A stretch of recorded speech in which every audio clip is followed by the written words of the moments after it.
கர்த்தர் நல்லவர். இன்றைக்கும் ஒரு வார்த்தையை நாம் சுருக்கமாக தியானித்து நாம் கடந்து போக போகிறோம்.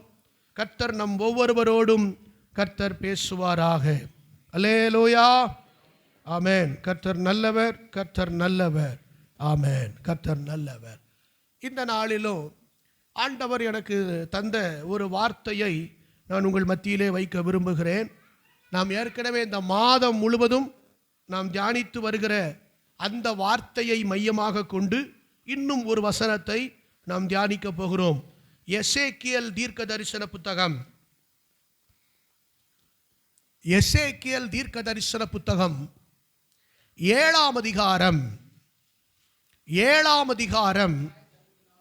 17ஆம் வசனம். 7:17. எல்லா கைகளும் சலித்து எல்லா முழங்கால்களும் தண்ணீரை போல் தத்தளிக்கும். அல்லேலூயா. இங்கே தீர்க்கதரிசி மூலமாய் சபைக்கு சொல்லப்படுகிற ஒரு வார்த்தையை நாம் பார்க்கிறோம். ஆண்டவர் சொல்லுகிறார், உன் கைகளை தளர விடாதே. அல்லேலூயா.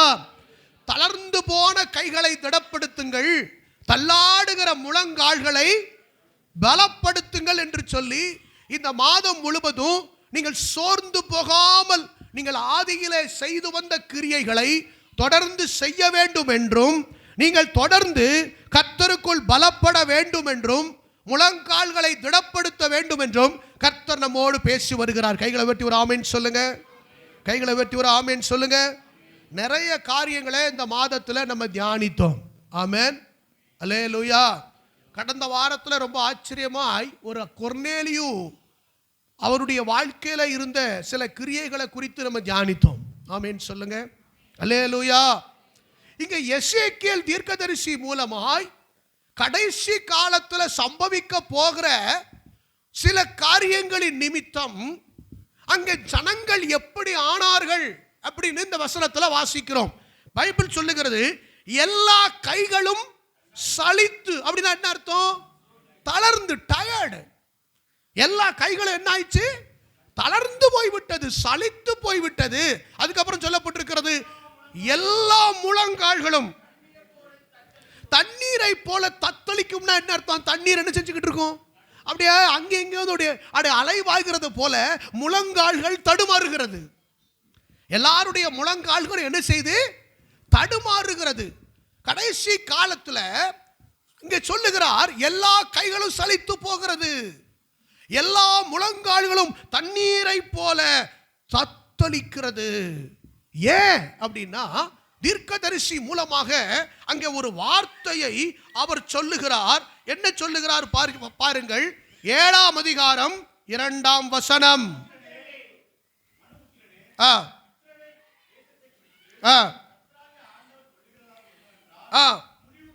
எல்லாரும் சொல்லுங்க, முடிவு வருகிறது. தேசத்தின் 4 முனைகளின் மேலும் முடிவு வருகிறது. அல்லேலூயா. ஆண்டவர் சொல்லுகிறார். என்ன சொல்லுகிறார்? இந்த அதிகாரத்தில் 6ஆம் வசனத்தை வாசியுங்கள். 5:6. தீங்கு வருகிறது, இதோ ஏகமான தீங்கு வருகிறது. முடிவு வருகிறது, முடிவு வருகிறது. அது உன்மேல் நோக்கமாயிருக்கிறது, இதோ வருகிறது. அப்ப கடைசி நாட்களிலே தேவன் ஏதோ ஒரு காரியத்தை இங்க பேசுகிறார், சபையோடு பேசுகிறார், ஜனங்களோடு பேசுகிறார். என்ன சொல்றாரு? ஒரு முடிவு வருகிறது. There is one end. ஏதோ ஒரு முடிவு வரப்போகிறது. ஆமென் சொல்லுங்க. அல்லேலூயா. முடிவு வருகிறது, முடிவு வருகிறது அப்படின்னு சொல்லுகிறார். அல்லேலூயா. அப்போ ஸ்தோத்திரம்.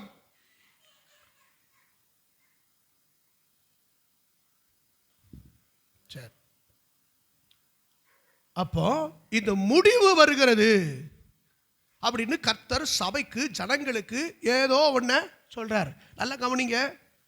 ஏதோ ஒரு காரியம் முடிவு வருகிறது. நம்ம எல்லாரும் கடைசி காலம் கடைசி காலம்னு சொல்றோம். நீங்க சொல்றீங்களா? கடைசி காலம் தானா? அப்படிதான் இருக்கா? இருக்கு. கடைசி காலம். ஏன் கடைசின்னு சொல்றோம்? கடைசினாலே எண்டு தான்.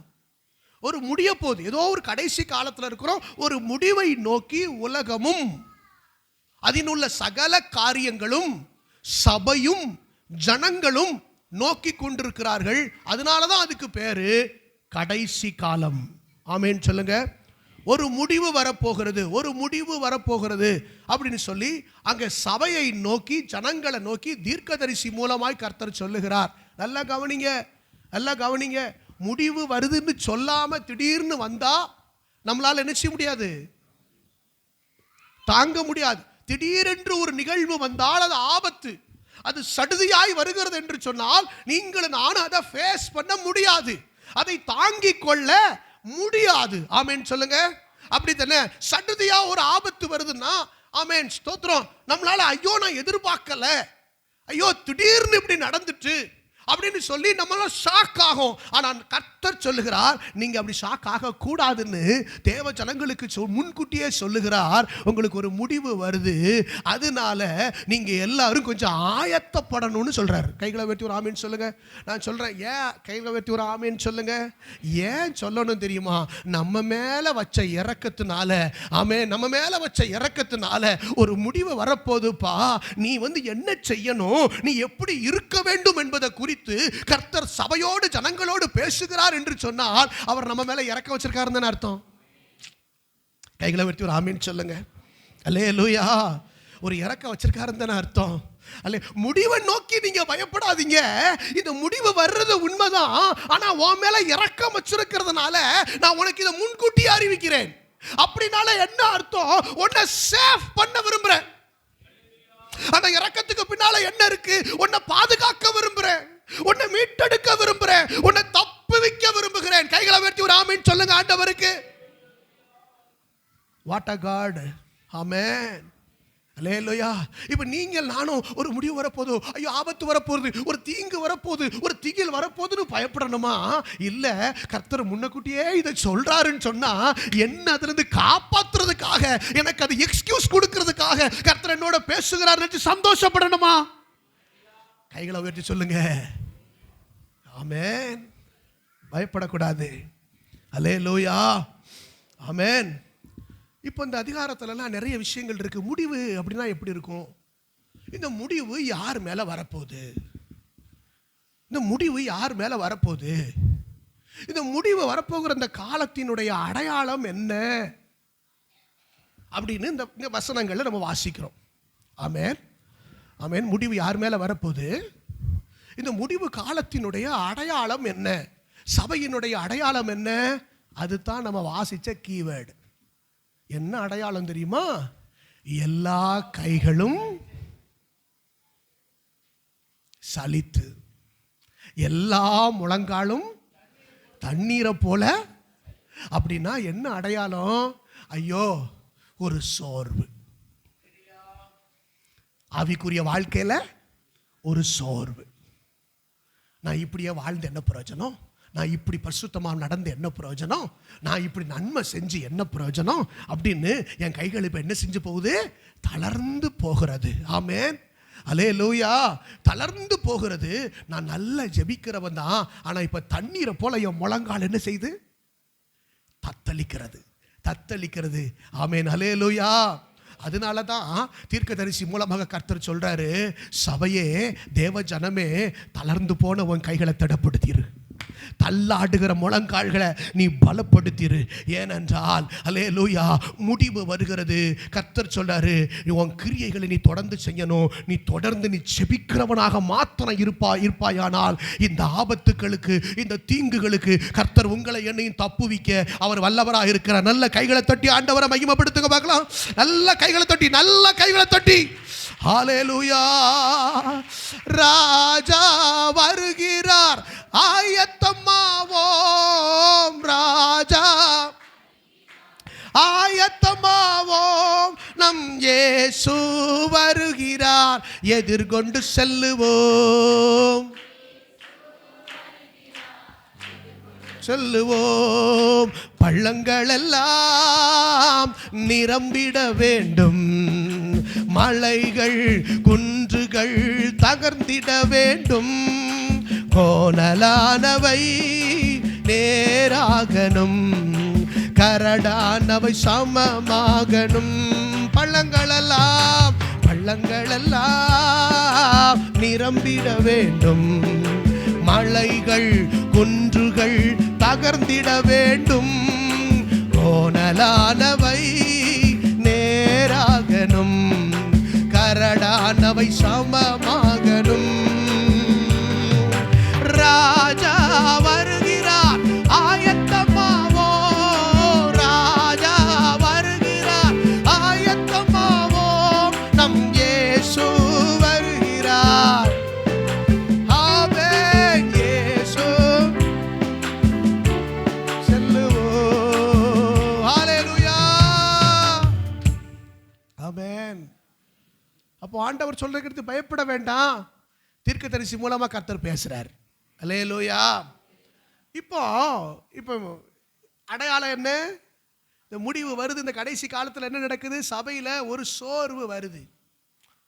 நீங்கள் நல்லா வெளிப்படுத்தின விசேஷத்தில் 7 சபைகளுக்கு சொல்லப்பட்ட காரியங்களை நீங்கள் பார்த்தீங்கன்னா, எபேசு சபைக்கு சொல்லும்போது சொல்லுகிறார், நீ ஆதியிலே கொண்டிருந்த அன்பை விட்டாய் என்று உன் பேரில் எனக்கு ஒரு குறை உண்டு. அப்படின்னா கடைசி கால சபை வெளிப்படுத்தின விசேஷத்துல அந்த நாட்களை எபேசு சபையில சொல்லப்பட்டிருக்கு, ஆதியில இருந்த அன்பு போச்சு.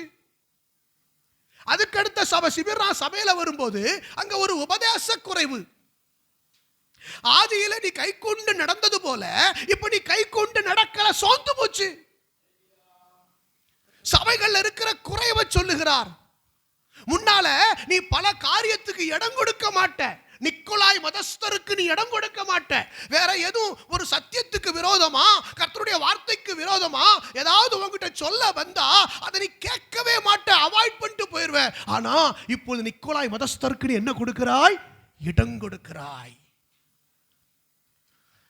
யேசபேலுக்கு நீ இடம் கொடுக்கிறாய். இப்ப கடைசி கால சபை ஆரம்பத்தில் எப்படி இருந்துச்சு? ஃபயரா இருந்துச்சு. ஆனா இப்ப என்ன ஆகி போச்சு? எல்லா கைகளும் சலித்து எல்லா முழங்கால்களும் தண்ணீரை போல என்ன ஆகுது? தள்ளாடுகிறது, சோர்ந்து சோர்ந்து.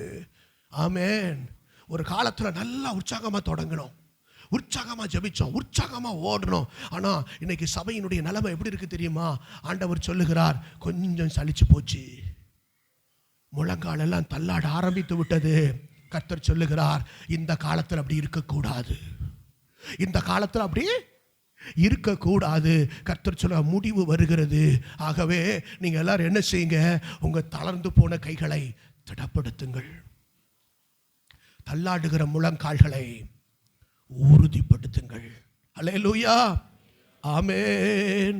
தளர்ந்து போன கைகளை திடப்படுத்துங்கள், தள்ளாடும் முழங்கால்களை உறுதிப்படுத்துங்கள்.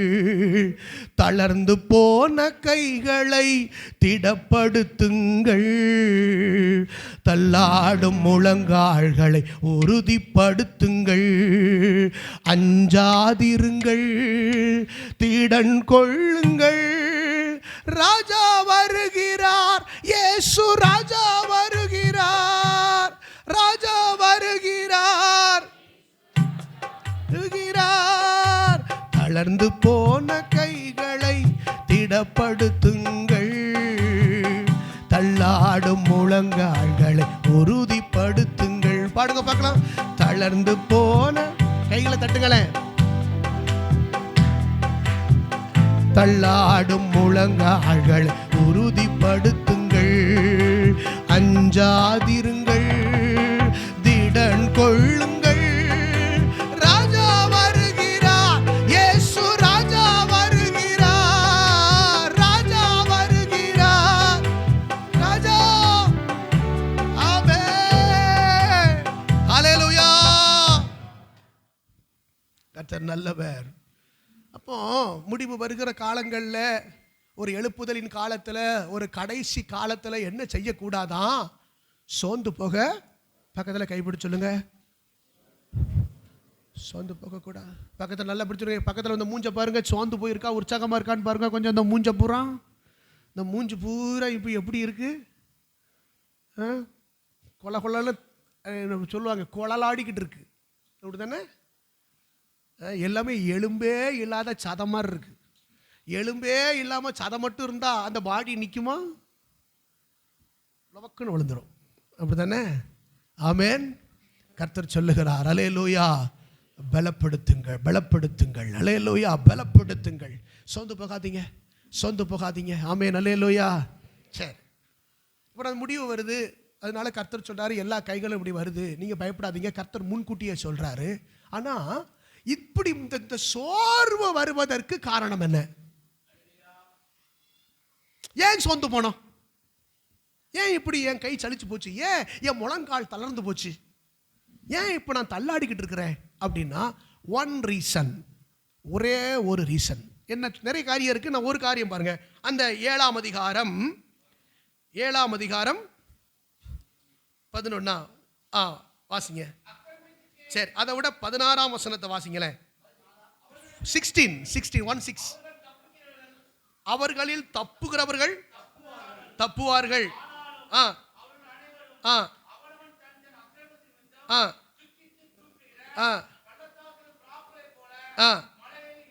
நல்ல கவனிங்க, நல்ல கவனிங்க. இந்த வசனம் கொஞ்சம் கருகலா இருக்கும்.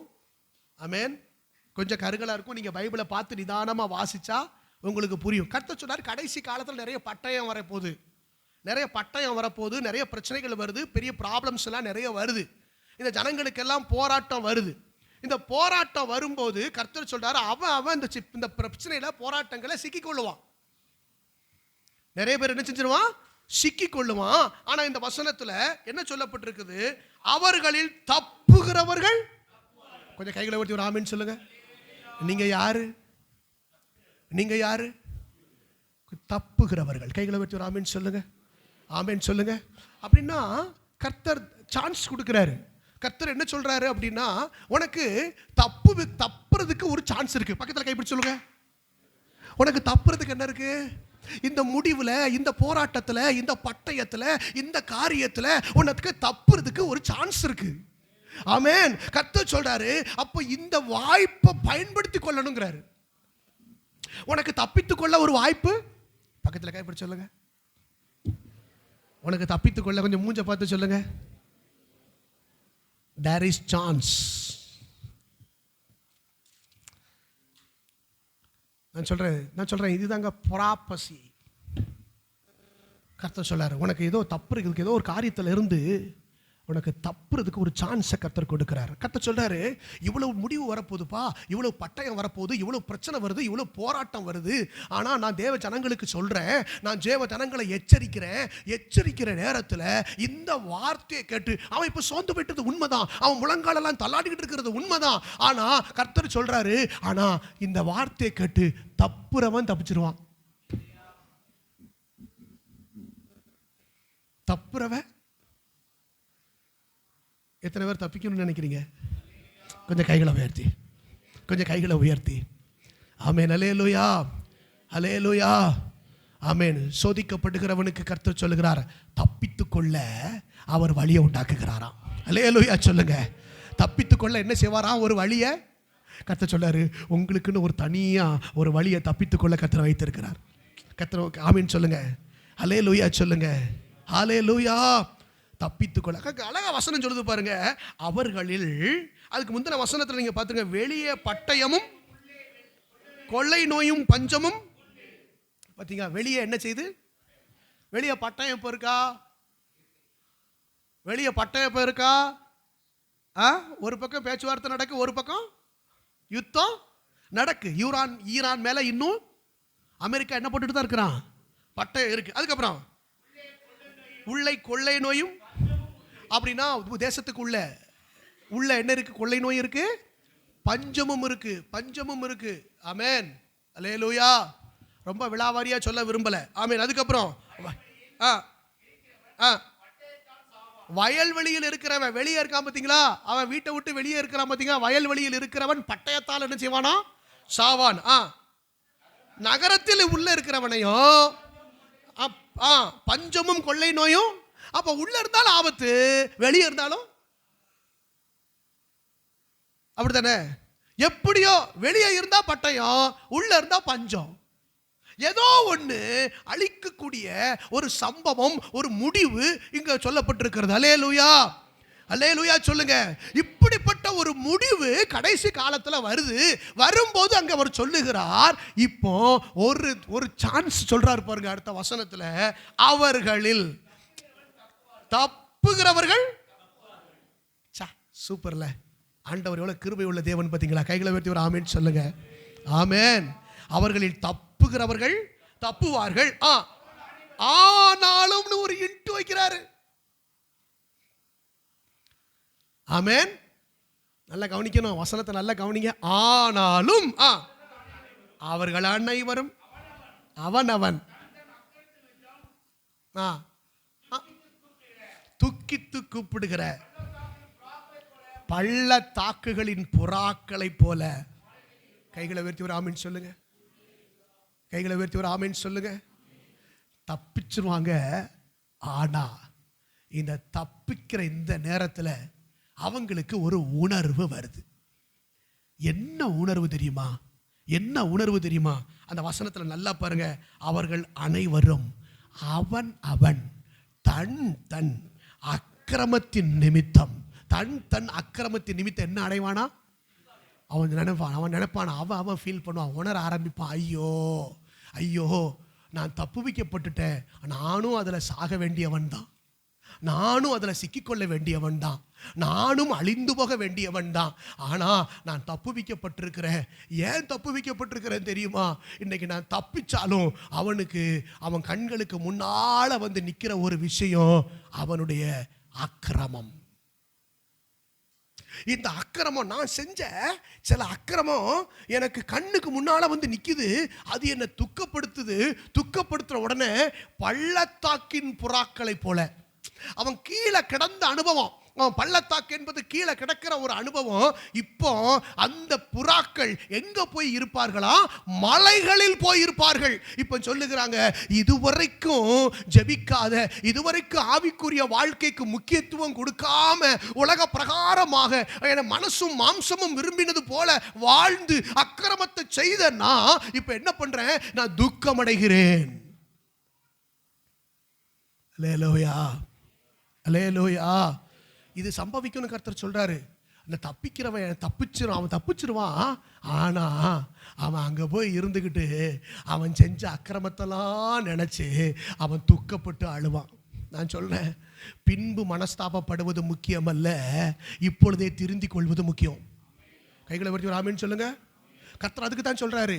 கர்த்தர் அதுக்கு தான் சொல்றாரு. ஒரு நாள் வரப்போது, ஒரு நாள் வரப்போது, பின்பு உணர்வடைவது அல்ல, இப்பொழுதே உணர்வடைய வேண்டும். கைகளை வெட்டி ஒரு ஆமீன் சொல்லுங்க. இந்த வசனத்தை பேசுகிற போதே கர்த்தர் சொல்லுகிறார், ஒரு அக்கிரமம் ஒரு நாள் அவனை துக்கப்படுத்துமானா இன்னைக்கு அந்த அக்கிரமம் எனக்கு வேண்டாம். கைகளை வெட்டி ஒரு ஆமீன் சொல்லுங்க. ஆமென். அன்னைக்கு உணர்வடைவானா, அன்னைக்கு ஆபத்துல சிக்கி அன்னைக்கு ஒரு நாள் ஜஸ்ட் எஸ்கேப் ஆவான் பாருங்க. ஜஸ்ட் அப்படி எஸ்கேப் ஆகி தப்பிச்சு வருவான் பாருங்க. அந்த நேரத்தில் அவன் என்ன ஆவானா? உணர்வடைவானா. ஆமேன்னு சொல்லுங்களேன். உணர்வடைந்து இப்போ சொல்றான், அவன் நினைச்சு பார்ப்பானா, ஆண்டவரே அல்லேலூயா, ஆண்டவரே ஸ்தோத்திரம், என்ன காப்பாத்துனீங்களாப்பா, ஆண்டவரே நான் பாத்திரன் அல்லவே, ஆண்டவரே அதுக்கு நான் பாத்திரன் அல்லவே, ஆமென், நான் இப்படி அக்கிரமம் செஞ்சேனே, நான் இப்படி நடந்தேனே அப்படின்னு சொல்லி அவன் உள்ளுக்குள்ள என்ன நினைப்பானோ அப்படியே துக்கப்படுவானா. கைகளை உயர்த்தி சொல்லுங்க, துக்கப்படுவானா. துக்கப்படுவானா. பின்பு துக்கப்படுவது அல்ல, அவன் கர்த்தர் சொல்ல பின்னால துக்கப்படுவான் அப்படின்னு சொல்லி சொல்றாரு. ஆனா இன்னைக்கு இந்த வார்த்தையின் மூலமா சபைக்கு சொல்லுகிறார், அந்த பின்னால துக்கப்படுற கூட்டமா நம்ம இருக்கக்கூடாது. இன்னைக்கே நம்ம அக்கிரமத்தில் இருந்து நம்ம அக்கிரமத்துக்காக வருந்தி நாம் துக்கப்பட்டு உணர்வடைந்து கர்த்தரிடத்துல திரும்ப வேண்டும் என்று கர்த்தர் பேசுகிறார். புரிஞ்சவங்க ஒரு அல்லேலூயா சொல்லுங்க. அல்லேலூயா. சரி, இப்போ அப்ப என்ன காரணம்?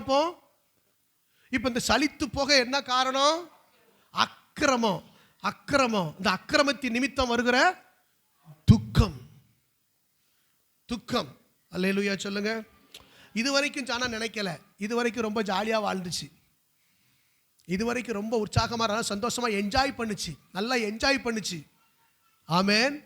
இப்போ கடைசி நேரத்தில் அந்த ஒரு செகண்டில் தப்பிச்சு வரும்போது தான் தெரியுது, நான் எவ்வளோ பெரிய அக்கிரமம் எல்லாம் நான் செய்தேன். அல்லேலூயா. இது நிமித்தம் அவன் துக்கப்படுவானா? ஆமேன் சொல்லுங்க. அல்லேலூயா. அப்போ இன்றைக்கு நம்ம தியானிக்க வேண்டிய ஒரு முக்கியமான காரியம் என்ன தெரியுமா? நான் எது நிமித்தம் துக்கப்படுகிறேன்,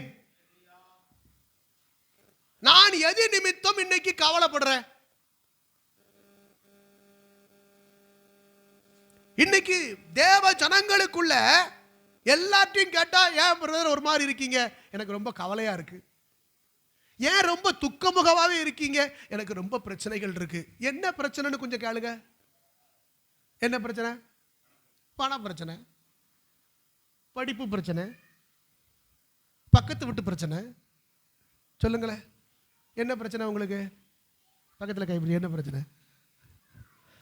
என்ன கவலை? ஏன் துக்கமாக இருக்கீங்கன்னு கொஞ்சம் கேளுங்க.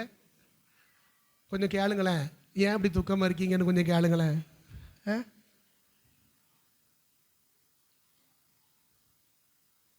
யாராவது ஒரு ஆவிக்குரிய தன்மையை சொல்லட்டும். ஒருத்தருக்கு கூட என்ன இருக்காது. அல்லேலூயா. அப்ப இன்னைக்கு நமக்கு இருக்கிற துக்கம் எல்லாம் எதை பத்தி? உலக பிரகாரமான துக்கம் தான். ஒரு மனுஷன் அந்த துக்கமும் இந்த கவலை என்ன செய்யும் தெரியுமா? நீதிமொழிகள் 11ஆம் அதிகாரம், நீதிமொழிகள் 12ஆம் அதிகாரம்,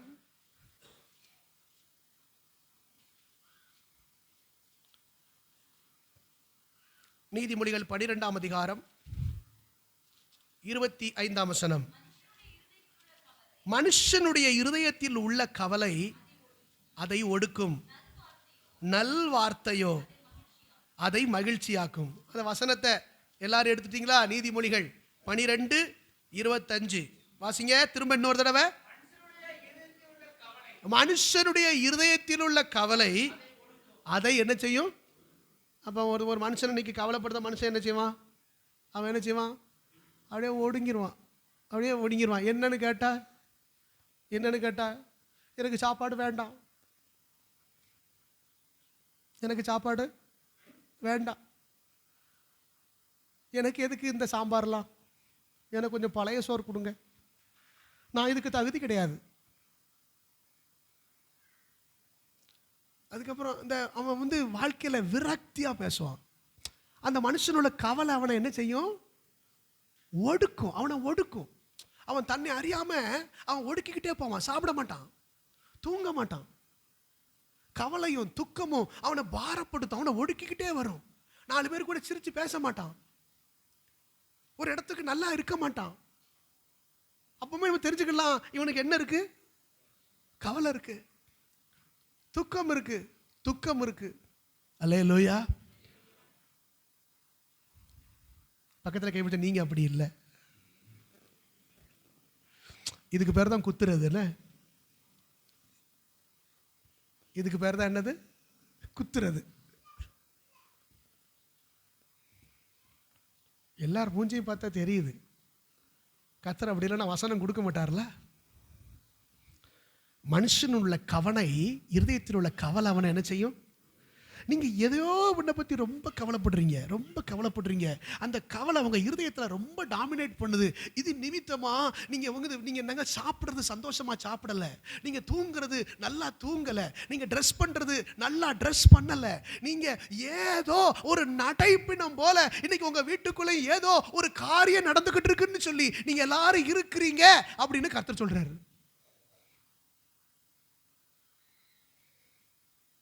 அல்லேலூயா.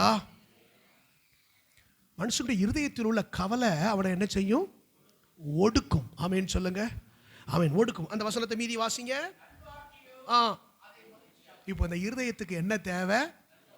நல் வார்த்தை தேவை. கைகளை உயர்த்தி ஒரு ஆமென் சொல்லுங்க. நல் வார்த்தையோ அதை என்ன செய்யும்? மகிழ்ச்சியாக்கும். பக்கத்தில் கைப்பிடி சொல்லுங்க, நல் வார்த்தை. எல்லாரும் சொல்லுங்க, பக்கத்தில் கைப்பிடிச்சிருக்கு இன்னொரு தடவை. அப்படியே ஆப்போசிட்டா ஒரு வார்த்தை சொல்லுங்க. என்ன ஆப்போசிட்டா? கெட்ட வார்த்தை. பார்த்தீங்களா, நீங்க கெட்ட வார்த்தைன்னு கூட சொல்ல மாட்டேங்கீங்க, அவ்வளோ நல்லவங்களா இருக்கீங்களா? அல்லேலூயா. இப்போ நீங்க பேசுறது நல்ல வார்த்தையா கெட்ட வார்த்தையா? பாஸ்டர், நான் கெட்ட வார்த்தைலாம் பேச மாட்டேன். உலகத்தில் ஊர் மனுஷக்காரங்களாம் பேசுவாங்களே சில வார்த்தை, அந்த மாதிரிலாம் கெட்ட வார்த்தை நான் பேசவே மாட்டேன். கர்த்தர் சொல்றாரு, நீ உற்சாகப்படுத்துகிற மாதிரி பேசாம, நீ ஒரு மாதிரி அந்த கவலையோடு இருக்கிற, அந்த பலவீனத்தோடு இருக்கிற ஒருத்தரை நல்வார்த்தை சொல்லாம, நல்லா பேசாம, ஒரு மாதிரி பேசுகிற வார்த்தை எல்லாமே என்னதான்? என்னதான்? கெட்ட வார்த்தை தான். அல்லேலூயா, ஆமென். நல்வார்த்தை. நீங்க ஒரு நாளைக்கு பேசுற வார்த்தை எவ்வளவு பேசுறீங்க? அந்த வார்த்தையெல்லாம் கொஞ்சம் லிஸ்ட் போடுங்க, லிஸ்ட் போடுங்க.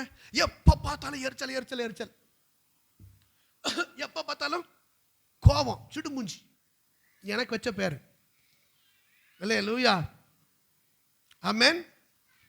நான் திருந்திக்கிட்டு வரேன் இப்பதான். அல்லேலூயா, ஆமென். எந்த நேரமும் எப்ப பார்த்தாலும் என்ன செஞ்சுக்கிட்டு இருக்கணும்? சல்லு புல்லுன்னா விழுந்துக்கிட்டு இருக்கு. வீட்டுக்குள்ள எப்போதும் ஒரு சிங்கம் நடமாடுற மாதிரியே. ஆமேன். ஒரு ஆட்டுக்குட்டியா கொஞ்சம் நடமாடி பாருங்களேன். ஆமேன், லூயா. பிள்ளை வந்தா பிள்ளைகள் எல்லாம் பயப்படுத்து வீட்டுக்குள்ள. சில வீட்டில் பிள்ளைகளை பற்றி பெற்றோர் பயப்படுதாங்க. பிள்ளைகள் பூரா பெரிய ஓனாய் மாதிரி அலையுது. அல்லேலூயா. ஆட்டுக்குட்டிக்கு பதிலாக நம்ம ஆட்டுக்குட்டின்னு சேர்த்து வளர்த்தோம், ஆனால் பிள்ளை பூரா என்னவா இருக்கு? அல்லேலூயா. வீட்டுக்குள்ள நல்வார்த்தையே கேட்க முடியல, கேட்க முடியல. ஆமென். எந்த நேரமும் என் மாமியார் என்ன குறை தான் சொல்லுவாங்க. மாமியார் வாயிலிருந்து வர்ற வார்த்தை பூரா, நான் எந்த மாமியாராவது என் மருமக ரொம்ப நல்லவா, என் மருமக ஒரு தங்கம், இந்த நல்ல வார்த்தை எந்த மாமியார் வாயிலாவது வந்திருக்கா? அவளை கேட்டேலா? ஐயோ, வீட்டுக்கு வந்த நாளில் இருந்து இவங்க கதையை ஆரம்பிப்பாங்க. தெரியுமா, என்னைக்கு காலெடுத்து என் வீட்டுக்குள்ளே வச்சாலோ அப்படின்னு ஆரம்பிப்பாங்க. ஆமேன். இந்த மருமகள்கிட்ட கேட்டால், இந்த மருமகள்கிட்டையும் நல்ல வார்த்தை என்ன செய்யாது, வராது. வந்து இந்த குடும்பத்தில் நான் என்ன செஞ்சுட்டேன், சிக்கிட்டேன். என்னை தவிர வேற ஒருத்தினா அந்த வீட்டில் இருக்க மாட்டா.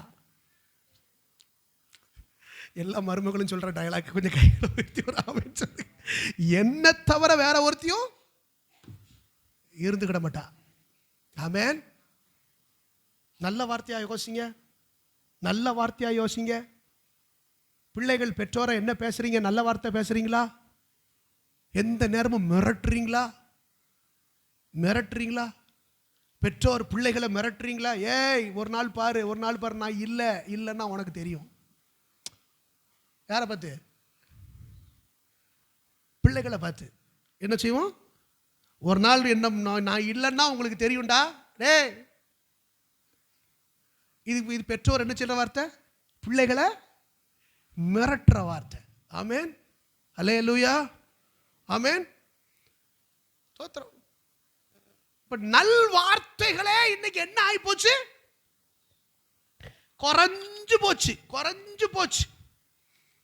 சமாதானத்தின் வார்த்தைகள். உங்ககிட்டயும் வார்த்தை ரொம்ப குறைஞ்சு போச்சா? கொஞ்சம் வாயை திறந்து ஒரு ஆமென் அல்லேலூயாவது சொல்லுங்க. சமாதானத்தின் வார்த்தை, நல் வார்த்தை குறைஞ்சு போச்சு. உங்க வீட்டில் எவ்வளவு வார்த்தை பேசப்படுது? அந்த வார்த்தைகள்ல எது அதிகமா இருக்கு? உங்க வீடு பூரா என்ன வார்த்தைகளால நிறைஞ்சிருக்கு? ஒண்ணு தெரியுமா? நீங்க பேசுறீங்களோ அது உங்க வீட்டுல நிறைஞ்சிருக்கும். ஆமென் சொல்லுங்க. அது உங்களை திரும்ப அது அட்டாக் பண்ணிக்கிட்டே இருக்கும். நல்லா கவனிங்க. ஒரு ஸ்மெல் இருக்கு, ரூம் ஸ்ப்ரே இருக்கு. அந்த ரூமுக்குள்ள ஒரு ஸ்ப்ரே அப்படி அடிச்சு விட்டீங்கன்னா அது உள்ள என்டர் ஆகும் போது என்ன ஆகும்? நல்ல ஸ்மெல் இருக்கும். ஒரு கெட்ட ஸ்மெல்லுன்னா உள்ள நுழையும் போதே சொல்லுவான், ஒரே அழுக்கு ஸ்மெல் அடிக்கி, ஏதோ சம்திங், ஒரு கெட்ட வாடை அடிக்கி. ஒரு வீட்டுக்குள்ள நுழையும் போது நம்மளால உணர முடியுதா? இதே நீங்க உணரணும். என்ன தெரியுமா? நீங்க உள்ள நுழையும் போதே நீங்கள் பேசின வார்த்தைகள் உங்களுக்குள்ள கிரியை செய்யும். கைகளை வச்சு ஒரு ஆமென் சொல்லுங்க. நீங்க நல்வார்த்தை பேசினா, ஒரு பலவீன நல்வார்த்தைகளால உங்க வீடு நிறைஞ்சிருந்தா, ஒரு பலவீனப்பட்டவன் உள்ள வந்தா கூட அவன் பலனடைவான். கைகளை வச்சு ஒரு ஆமென் சொல்லுங்க. அவன் பலனடைவான்.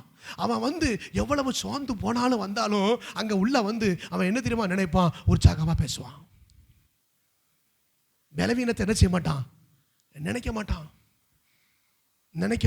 ஏன்? நீங்க பேசி வைத்திருந்த இந்த நல் வார்த்தைகள், அந்த பிரசன்ஸ் அவனை தொடும். அதே சமயம் நீங்க பூரா எல்லாத்தையும் போட்டு நிரப்பி குப்பையை வச்சிருந்தீங்கன்னா, உள்ள வந்த ஒருத்தன் இங்க அவனு என்ன ஆயிடுவான்? சொந்து போயிடுவான். பக்கத்தில் கைப்பிடி சொல்லுங்க, வீட்டில் நல்வார்த்தை பேசுங்க. Be positive. நான் ரத்த குரூப் சொல்லலை. பி பாசிட்டிவ் பி நெகட்டிவ்னு சொல்லி நான் ரத்த குரூப் சொல்லலை. நீங்கள் கொஞ்சம் நேர்மறையான வார்த்தைகளை பேசுங்க. கைகளை வைத்து ஒரு ஆமீன் சொல்லுங்க. அல்லேலூயா சொல்லுங்க. இப்போ இந்த கவலை ஒரு மனுஷன் என்ன செஞ்சு தெரியுமா? ஒடுக்கி விடும். அதனால தான் கர்த்தர் திரும்ப சொல்லுகிறார், ஸ்தோத்திரம், உங்கள் கவலைகளை எல்லாம் என் மேல் வைத்து விடுங்கள். அவர் உங்களை விசாரிக்கிறவர் ஆனபடியால் உங்கள் கவலைகளை எல்லாம் அவர் மேல் வைத்து விடுங்கள்.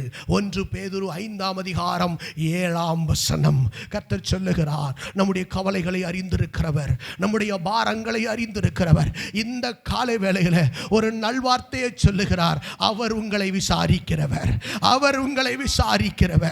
அல்லேலூயா. அவர் உங்களை தேடுகிறவர்.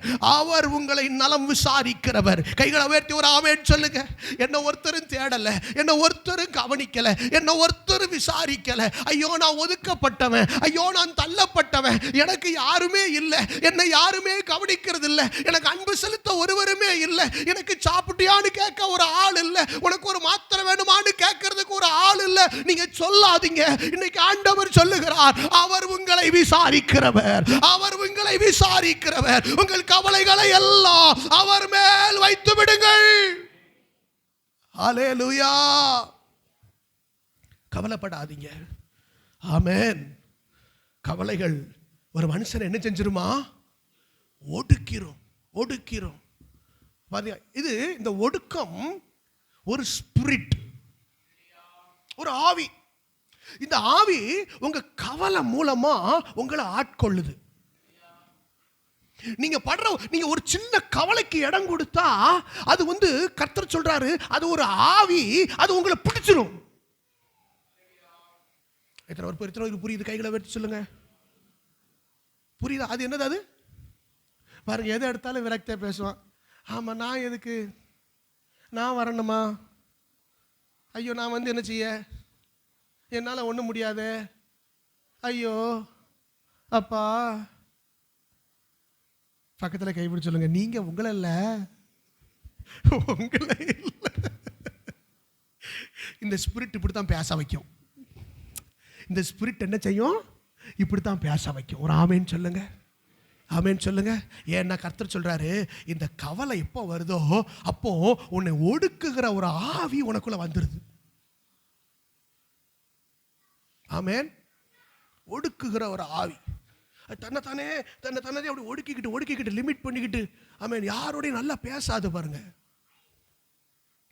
சிலவர் அப்படி முடங்கிட்டீங்களா? ஏன்னா பைபிள் சொல்லுங்க, இது ஒரு ஆவி. பாருங்க, ஏசாயா 61 அதிகாரம். ஏசாயா 61 அதிகாரம் 3 யாருங்க எங்க துயரப்பட்டவங்க? சீயோன்னா என்னது? சபையில் யார் இருக்கா? துயரப்பட்டவங்க. இந்த மூஞ்சி தொங்கிக்கிட்டு இருக்கு பார்த்தீங்களா? துயரப்பட்டவர்களை என்ன படுத்தணும்? சீர்படுத்த. அப்ப கர்த்தர் சொல்றாரு, துயரம்ங்கிறது நல்ல விஷயம் இல்லை, அதுல இருந்து நீ சீரடையணும், அதுல இருந்து வெளியே வரணும். ஏதோ துக்கம் கவலை. சீயோனிலே துயரப்பட்டவர்களை சீர்படுத்தவும். இப்போ இது என்ன போட்டுக்கிட்டு இருக்கு? சாம்பலுக்கு பதிலா. வெளியே கிளம்புனா நீங்க பவுடர் போட்டியா? எனக்கு எதுக்கு பவுடரு? எனக்கு ஏதாவது சாம்பல் இருந்தா கொடுங்க. தலையில் எண்ணெய் தேய்ச்சியா, உனக்கு எதுக்கு எனக்கு எதுக்கு எண்ணெய்?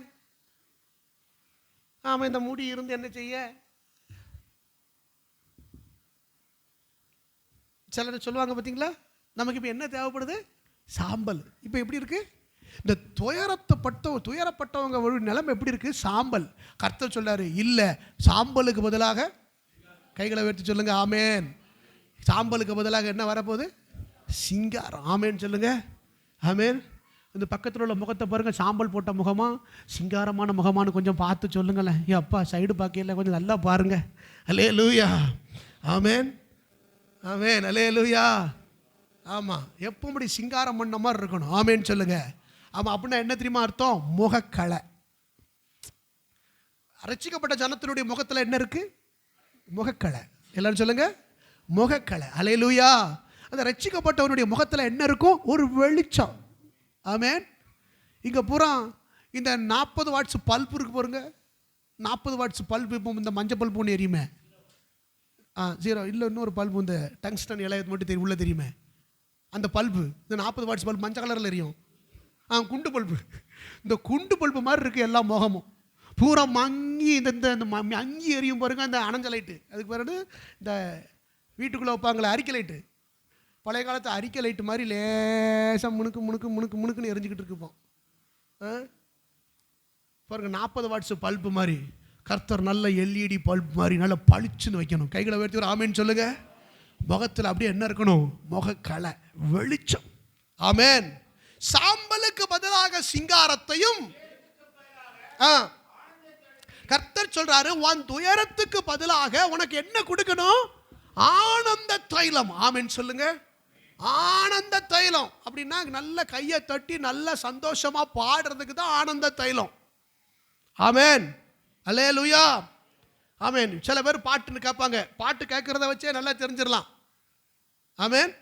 உங்க ஃபேவரட் பாட்டு என்ன அப்படின்னு கேட்டா, இன்னும் உடைகிறேன் நான், இன்னும் உடைகிறேன் உங்க கரத்தில் இருக்கவே ஆசைப்படுகிறேன் குயவனே நீர் என்னை வனையுமே.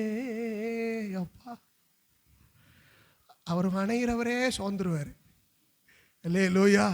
இன்னும் உடைகிறேன் நான், இன்னும் உடைகிறேன். எவ்வளவுதான் உடைக்கிறது?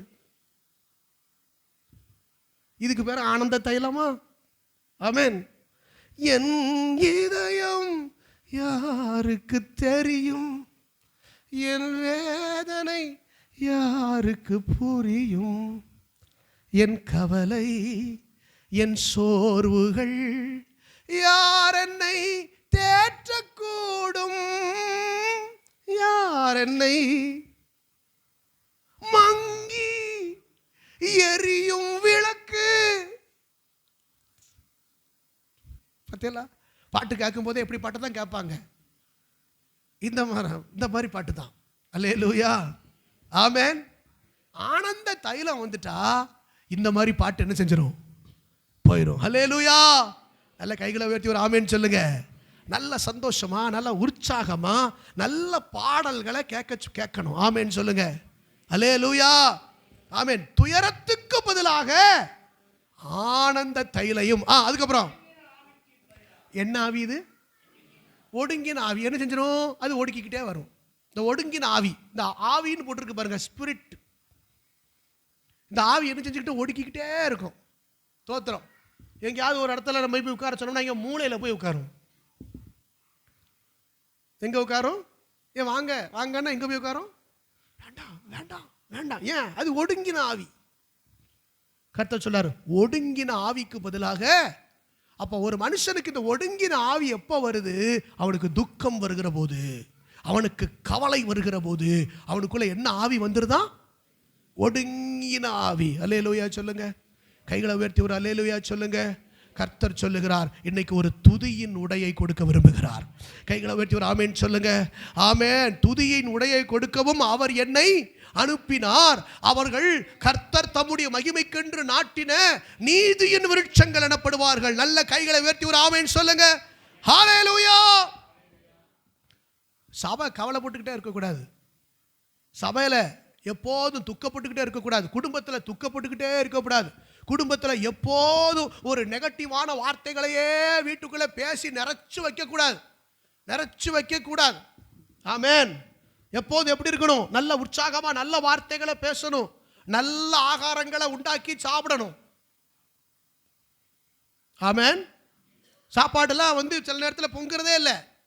எதுக்கு? என்னத்தையாவது வாங்குங்க, என்னத்தையாவது வாங்கி என்னத்தையாவது காலத்தை கழிப்போம். சில பேருடைய வீட்டில் அப்படி தானே ஓடுது. என்னத்தையாவது காலத்தை மோர், இன்னைக்கு ஒன்றும் வேண்டாம், மோரை வாங்கு, தயிரை வாங்கு. அதுவும் இல்லையா, பக்கத்து வீட்டில்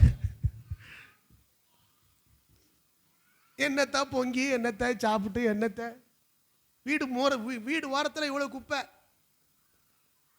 இந்த ஒடுங்கின ஆவியெல்லாம் இப்படி தான் இருக்கும். வீட்டுக்குள்ளே எவ்வளோ இருக்கும்? இவ்வளோ குப்பை. நல்ல சட்டை போடுறதுக்கு போல ஒரு அழுக்கு சட்டையை தூக்கி, இதெல்லாம் ஒடுங்கின ஆவி. ஆனால் தேவனுடைய பிள்ளைகளை எப்படி தெரியுமா இருக்கும்? உங்கள் முகத்தை, உங்கள் தலைக்கு எப்போதும் எண்ணெய் குறையாததாக இருக்கணும். உங்கள் முகம் எப்போதும் களை உள்ளதாக இருக்கணும். கைகளை வெட்டி ஒரு ஆமேன்னு சொல்லுங்க. எப்போ பார்த்தாலும் எப்படி இருக்கணும்? ஃப்ரெஷ்ஷாக இருக்கணும். ஆமேன். ஃப்ரிட்ஜில் வச்ச ஆப்பிள் மாதிரி எப்பவும் எப்படி இருக்கணும்? ஃப்ரெஷ்ஷாக இருக்கணும். கைகளை உயர்த்தி ஒரு ஆமேன்னு சொல்லுங்க. ஹல்லேலூயா. அதனால உங்கள் வீட்டில் எப்போதும் இந்த ஒடுக்கத்துக்கு இடம் கொடுத்துடக்கூடாது. கர்த்தர் சொல்றாரு, இந்த துக்கம் இந்த கவலை உங்களை ஒடுக்கும். ஆமென். கர்த்தர் சொல்றாரு, இந்த துக்கத்துக்கு நீங்க என்ன செய்யக்கூடாது? இடம் கொடுக்க. துக்கத்தில் 2 வகையான துக்கம் உண்டு. டாபிக் அதுதான். 2 கொரிந்தியர் 7ஆம் அதிகாரம், 2 கொரிந்தியர் 7ஆம் அதிகாரம் 10ஆம் வசனம். தேவனுக்கு ஏற்ற துக்கம் பின்பு மனஸ்தாபப்படுகிறதற்கு இடமில்லாமல் ரட்சிப்புக்கு ஏதுவாக மனம் திரும்புதலை உண்டாக்குகிறது. லௌகீக துக்கமோ மரணத்தை உண்டாக்குகிறது. துக்கத்துல 2 வகை. இப்ப நீங்க இதுவரைக்கும் பட்ட துக்கம் வேற, இது உலகத்தின் நிமித்தம் வேற ஏதோ காரியத்தின் நிமித்தமாய் உண்டான துக்கம். இங்க துக்கத்துக்கு 2 வகை அந்த வசனம் சொல்லுகிறது. தேவனுக்கேற்ற துக்கம், லௌகீக துக்கம்.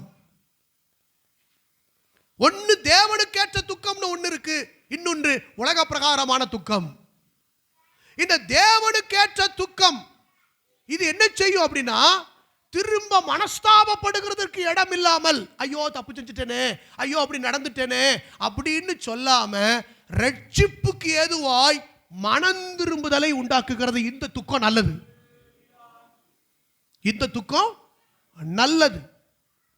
ஆனா லௌகீக துக்கம், உலக பிரகாரமான துக்கம், அது மரணத்தை உண்டாக்கிடும்.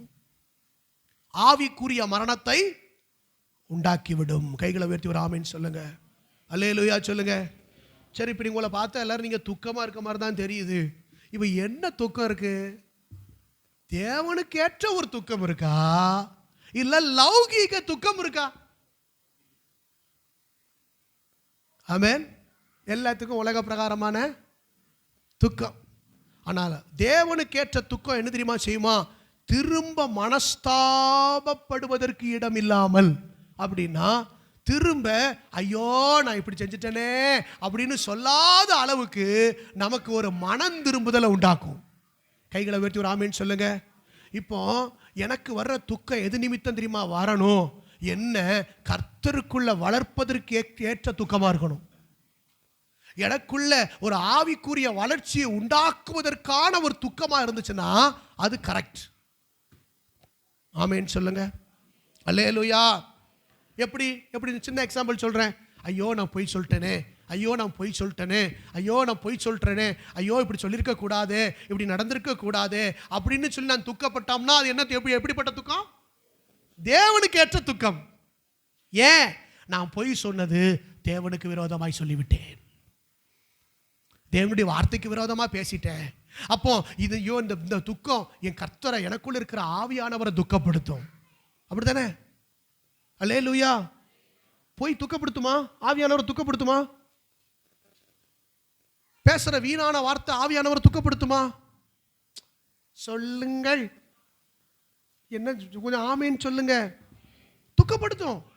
இப்போ ஐயோ ஆவியானவர் துக்கப்படுத்துகிற ஒரு பொய் பேசிட்டனே, ஆவியானவருக்கு பிரியமில்லா அவர் துக்கப்படுத்துகிற ஒரு வேண்டாத வார்த்தையை பேசிட்டனே அப்படின்னு நான் நினைச்சேன்னா இது தேவனுக்கு ஏற்ற துக்கம். இது நிமித்தம் ஐயோ நான் பேசியிருக்க கூடாதுன்னு சொல்லி இப்போ நான் மனஸ்தாபப்பட்டு ஆண்டவரிடத்துல போய், ஆண்டவரே எனக்கு இந்த சுபாவம் மாறணும், என் வாயில இந்த பொய் வரக்கூடாது, இனிமே வேணான வார்த்தைகளை பேசக்கூடாது, நான் செத்து போறேன்னு சொல்லக்கூடாது. இதெல்லாம் ஆவியானவர் துக்கப்படுத்தும். தெரியுமா உங்களுக்கு? இப்போ இந்த தேவனுக்கு ஏற்ற துக்கம் வந்துச்சுன்னா எனக்குள்ள மனம் திரும்புதலை உண்டாக்கும். இனிமே அப்படி பேசக்கூடாது, என்ன வந்தாலும் போய் பேசக்கூடாது. கைகளை உயர்த்தி ஒரு ஆமென். பாருங்க, நான் சொன்ன வார்த்தை எல்லாம் பாருங்க, எபேசியர் 4ஆம் அதிகாரம், எபேசியர் 4ஆம் வசனத்திலிருந்து தான் சொல்லுகிறேன். கர்த்தருக்கு ஸ்தோத்திரம். எபேசியர் 4ஆம் அதிகாரம் 29, 30. பாத்தீங்களா?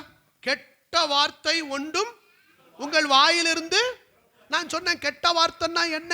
நம்ம பேசுற டபுள் மீனிங்கோ அந்த வார்த்தை இல்ல, அது ரொம்ப கெட்ட வார்த்தை. இந்த வார்த்தை நல்லா வருதுன்னு ஒன்று சொல்றேன் பாருங்க. இந்த ரெட்டை அர்த்தம் உள்ள வார்த்தை பேசினா ரொம்ப பேட் வேர்ட்ஸ். சிலர் வந்து ட்விஸ்ட் வச்சே பேசுவாங்க, ட்விஸ்ட் வச்சே டபுள் மீனிங்ல பேசுவாங்க. நீங்க யார்கிட்ட டபுள் மீனிங்ல பேசுறீங்களா?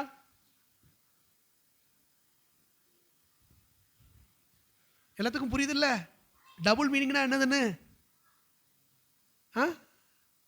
ஒரு வார்த்தைக்கு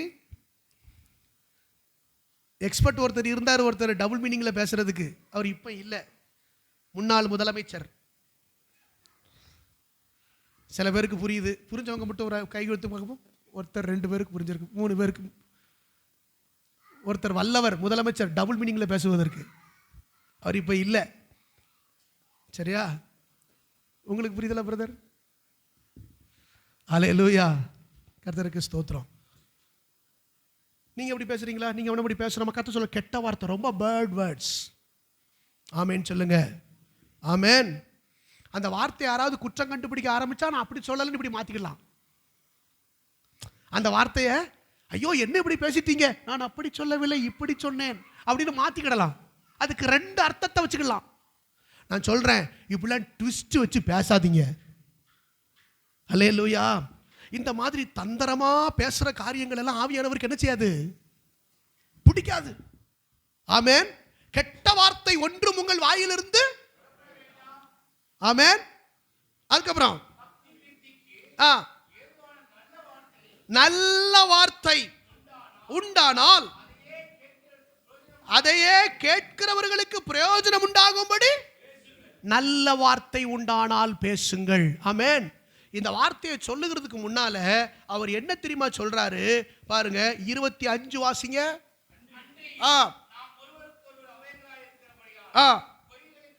அப்ப நான் பொய் பேசுவதைத்தான் மேல சொல்லிட்டு வர்றாரு. கெட்ட வார்த்தை நல்ல வார்த்தையை பத்தி கீழே பேசுறதுக்கு முன்னால மேல என்ன வார்த்தையை பேசுறாரு? பொய்யை களைந்து அவன் அவன் பிறனுடனே மெய்யை பேசக்கடவன். அதுக்கப்புறம் 30ஆம் வசனத்துல வாசிக்கிறோம், நீங்கள் மீட்கப்படும் நாளுக்கென்று தேவனுடைய பரிசுத்த ஆவியை, பரிசுத்த ஆவி என்னப்படுத்தாதீங்க. அப்ப கர்த்தர் சொல்ல நீ போய் பேசுனா ஆவியானவர் என்னப்படுவாரு? நீ வீணான வார்த்தை பேசுனா, கெட்ட வார்த்தை பேசுனா ஆவியானவர் என்னப்படுவாரு? அப்ப ஒரு வார்த்தை தப்பி தவறி என் வாயில வந்துட்டுன்னு வைங்க, இப்ப எனக்கு என்ன வரணும்? ஒரு துக்கம் வரணும். என்ன துக்கம்? ஐயோ இப்படி பேசிட்டேனே, எனக்குள்ள அந்த ஆவியானவரை நான் துக்கப்படுத்திட்டேனே, இனிமே எனக்கு அந்த மாதிரி வார்த்தை வரக்கூடாதே அப்படிங்கிறதுக்காக நான் மனஸ்தாபப்படணும். மனஸ்தாபப்பட்டு தேவ சமூகத்தில் அறிக்கையிட்டு ஜெபம் பண்ணனா அதுக்கப்புறம் எனக்கு ஒரு மனம் திரும்புதலை உண்டாக்கும். இனிமேல் நான் அப்படி என்ன செய்யக்கூடாது? பேசக்கூடாது. அப்ப இது தேவனுக்கு ஏற்ற துக்கம். நான் சொல்றேன் உங்களுக்கு தேவனுக்கு ஏற்ற துக்கம் இப்படி கர்த்தருக்கு விரோதமா, கர்த்தருடைய ஆவியானவருக்கு விரோதமா ஏதாவது ஒரு காரியம் வந்துச்சுன்னா இப்படி நம்ம சரியாகிறதுக்கு வர்றதுக்கு பேரு தேவனுக்கு ஏற்ற துக்கம். அல்லேலூயா. நீங்க தேவனுக்கு ஏற்ற துக்கப்படுறீங்களா? இல்லை ஒரு நாளைக்கு 1000 பொய்யை பேசிக்கிட்டு உணர்வு இல்லாமல் இருக்குமா? இன்னைக்கு வாயில காலையில் எந்திரிச்சதுல இருந்து நைட்டு வரைக்கும் பேசுறதெல்லாம் முக்காவாசி என்னதுதான்? பூரா போய் தான் பேசுறது, பூரா வீணான வார்த்தை தான்.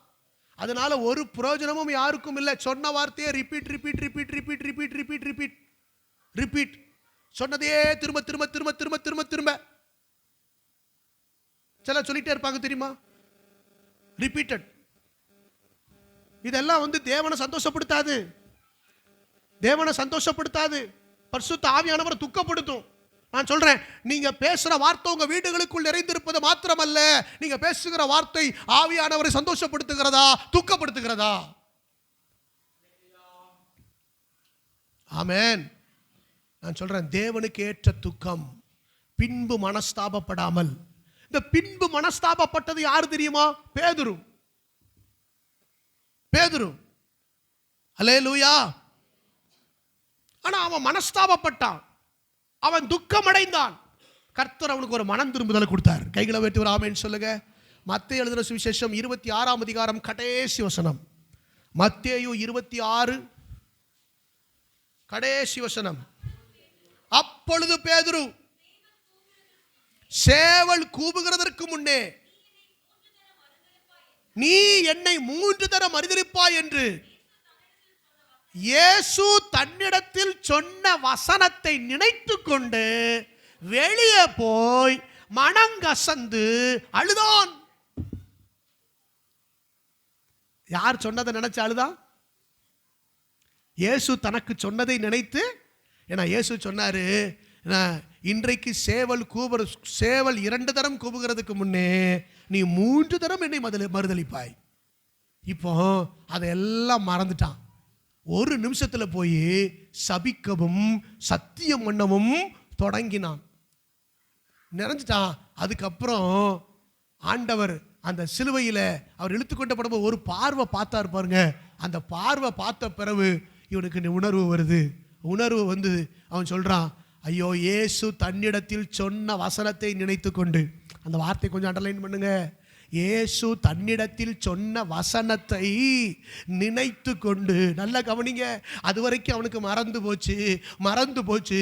ஆனா இயேசு இப்போ ஒரு பார்வை பார்த்தாரு. பார்வை பார்த்த உடனே அவர் என்னெல்லாம் சொன்னாரோ அவ்வளவு நினைவுக்கு வந்துட்டு அவன் வெளியே போய் மனங்கசந்து அழுதான். இது சரியான துக்கம், தேவனுக்கு ஏற்ற துக்கம். கைகளை வெட்டி ஒரு ஆமென் சொல்லுங்க. ஐயோ, என்கிட்ட சொல்லி இருந்தும் நான் செஞ்சுட்டனே, சொல்லி இருந்தும் அந்த வசனத்தை மனசுல வைக்காம போயிட்டனே. ஐயோ, எத்தனை வசனத்தை கர்த்தர் நமக்கு கற்றுக் கொடுத்திருக்காரு, எவ்வளவு சத்தியத்தை நமக்கு கற்றுக் கொடுத்திருக்கிறாரு, எவ்வளவு காரியங்களை நம்ம அறிஞ்சவனா கர்த்தர் அவளை மாத்தி நம்மளை நம்பி பேசுறாரு, எவ்வளவு காரியத்தை பேசுறாரு. இன்னைக்கு தேவனுக்கு ஏற்ற துக்கம், அல்லேலூயா, அது ஒரு மனம் திரும்புதல் உண்டாக்குச்சு பார்த்தீங்களா? மனம் கசந்து அழுத அவனை கர்த்தருக்கு பிரயோஜனம் உள்ள ஒரு பாத்திரமாய் கர்த்தர் மாற்றினார். கைகளை உயர்த்தி ஒரு ஆமென் சொல்லுங்க. நான் சொல்றேன், தேவனுக்கு ஏற்ற துக்கம் உங்களுக்கு வந்துருச்சுன்னா அது உங்களை உருவாக்கி விடும், உங்களை ரட்சிப்புக்கு ஏதுவாக மாற்றிவிடும், உங்களுக்குள்ள ஒரு பரிசுத்தத்தை கொண்டு விடும், உங்களை தேவ ராஜ்யத்துக்கு என்று பயன்படுத்த ஆரம்பித்து விடும். ஆமென். இப்ப துக்கம் அடைஞ்சாலே நான் ஜெபிக்கணுமே அப்படிங்கிற துக்கம் வரணும். நீங்க நிறைய பேருக்கு எவ்வளவு நாள் ஜெபம் பண்ணாலும் இருந்தாலும் அதை பற்றிய துக்கமே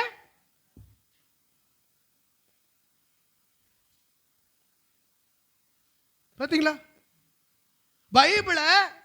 பைபிள் எனக்கு புது பைபிள் வாங்கி கொடுத்துருக்கு. ஆனா அந்த புது பைபிளை நான் ஒரு நாள் எடுத்து வாசிக்கிறதே இல்லை. அதை பற்றிய ஒரு உணர்வும் எனக்கு வரல. இப்ப நான் உண்மையிலேயே இன்னைக்கு வெளியே போறதுக்கு முன்னால என்ன நினைக்கணும்? நான் வசனத்தை வாசிக்கணும், கர்த்தர் இன்னைக்கு என்கிட்ட பேசணும் அப்படின்னு சொல்லி வேதத்தை வாசிக்கணும். வேதத்தை வாசிக்காம இன்னைக்கு நான் வெளியே வந்துட்டேனே, வேதத்தை வாசிக்காம நான் சாப்பிடுறேனே. திரும்ப சொல்றேன், நான் வேதத்தை வாசிக்காம சாப்பிடுறேன். ஒவ்வொரு சோறு வாய்க்குள்ள போகும் போதெல்லாம் உங்களுக்கு என்ன நினைவுக்கு வரணும்? பக்கத்துல கைப்பிடிச்சு சொல்லுங்க, பைபிள் வாசிக்காம, வசனம் வாசிக்காம சோறு உள்ள போக கூடாது. சோறு உள்ள போக கூடாது. எப்படி உள்ள போவோம்? துக்கம் வர வேண்டாம். இந்த சாப்பாடுக்கு நான் தகுதிதானா?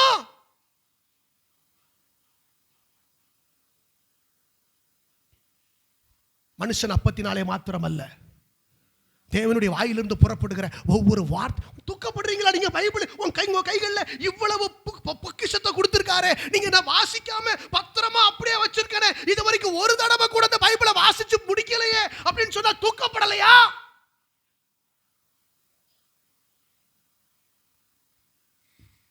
ஜெபிக்கலையே. ஒரு ஆத்மா என் பக்கத்து வீட்டுல ஒருத்தங்க கதறி கதறி அழுறானே, அவன் ஒவ்வொரு நாளும் பிரச்சனையா இருக்கு, அவனுக்கான ஜெபிக்கணுமே. நான் துக்கப்படலையா நீங்க?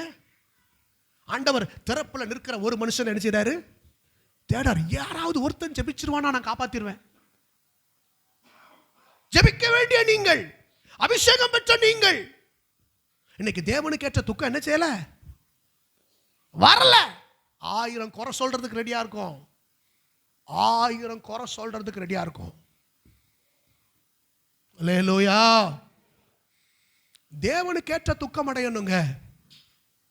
சபை சபை சபையை குறித்து என்ன இருக்கணும்? எனக்கு கவலை இருக்கணும். சபைக்காக நான் துக்கப்படணும். சபை வளரல, சபை பெருகல, நான் தான் காரணம் அப்படின்னு நான் என்ன சொல்றேன், நீங்க உங்களை சொல்லுங்க.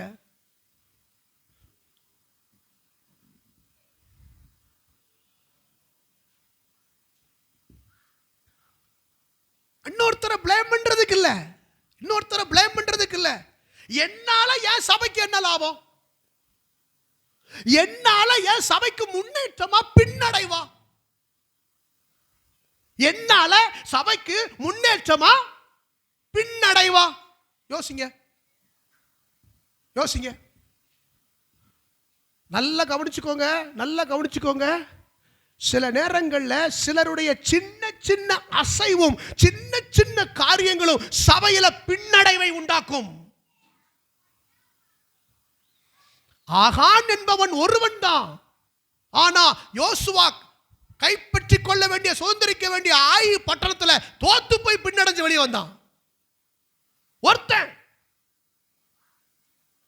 ஆண்டவர் சொன்னார் அவனுக்கு பெரிய வாக்கு தத்துவம். என்ன வாக்கு தத்துவம்? நீ உயிரோடு இருக்கும் நாளெல்லாம் ஒருவனும் உனக்கு முன்பாக எதிர்த்து நிற்பதில்லை சொன்னாரு. ஆனா அந்த ஆயி பட்டணத்தின் மனுஷர்கிட்ட புறமுதுகு காட்டி பின்னடைஞ்சு ஓடி வந்தான். ஏன்? ஒரு மனுஷன் செஞ்ச தப்பு. அந்த ஆகான் என்பவன் ஒரு பொன் பாலத்துக்காகவும் பாபிலோனிய சால்வைக்காகவும் ஒரு வெள்ளிக்காகவும் அவன் எடுத்துக்கொண்டு மறைச்சு வச்சான். பார்த்துங்க, தோத்து போச்சு, தோத்து போச்சு. அப்ப நம்ம நினைக்கிறோம் அது எதுன்னு. நான் செய்கிற ஒன்று என் சபையை வளர்க்குதா, கீழே பிடிச்சு இழுக்குதா? அல்லேலூயா சொல்லுங்க, அல்லேலூயா. துக்கப்படணும், துக்கப்படணும், துக்கப்படணும். இன்னொருத்தரை பிளேம் பண்ணாதீங்க. என்னால என் சபைக்கு என்ன லாபம்? என்னால ஒரு ஆத்மா வந்திருக்கா? இருக்கிற ஆத்மா வெளியே போயிருக்கா? இந்த தெரியாமலேயே குழியை தோன்றது. இந்த குழி முசலுக்கு என்ன வேலை? அதுக்கு பேர என்ன பேரு? முசல்னா முயல். அது எங்க இருக்கக்கூடிய முயல்? குழியில் இருக்கு. அது குழியை தோண்டி தான் உழுக்காரும். பைபிள் சொல்ல குழி முசல அந்த திராட்சை தோட்டத்துக்குள்ள என்ன செஞ்சிடப்படாதான்? சொல்லுங்க. குழி முசலையும் சிறு நரிகளையும் பிடித்து, எங்க வசனம் தெரிஞ்சவங்க யாராவது சொல்லுங்களேன். சிறு நரிகளையும், எல்லாரும் சொல்லுங்க, உங்களை இல்ல சொல்லுங்க வசனம். சிறு நரிகளையும் குழி முசலையும் பிடித்து கட்டுங்கள். முதல்ல கட்டி போடு. அது திராட்சை தோட்டத்தை என்ன ஆக்கிறோம்? வம்பாக்கிறோம். சிறு நரியோடைய புத்தி என்னது? சொல்லுங்களேன். காக்கா கதை, காக்கா கதை தெரியுங்களா? காக்கா கதையை சொல்லணுமா? பாட்டி வடை சுட்ட கதை. நரியினுடைய வேலை என்ன? தந்த நீ ரொம்ப அழகா இருக்கிறாய், நீ ஒரு பாட்டு பாட, கா ஓட போச்சு. தந்திரம். தந்திரம். முயலுக்கு என்ன வேலை? அது குழி முசல். அது சபைக்குள்ள வந்து என்னத்தை குழியை தோண்டி குழியை பறிச்சிடக்கூடாது, குழியை பறிச்சிடக்கூடாது. ஆமே, ஹல்லேலூயா சொல்லுங்க. என்னால இந்த சர்ச்சுக்கு விரோதமா முறுமுறுக்கிறது, வார்த்தைக்கு விரோதமா முறுமுறுக்கிறது, ஊழியத்துக்கு விரோதமா பேசுறது, ஊழியத்துக்கு இதெல்லாம் என்னது தெரியுமா? இதெல்லாம் என்ன தெரியுமா? என் நிமித்தம் சபைக்கு உண்டான பின்னடைவு. ஆனா பேசுறது புறா நல்லது பேசுறது மாதிரி இருக்கும். அதான் சொன்ன சிறுநரி.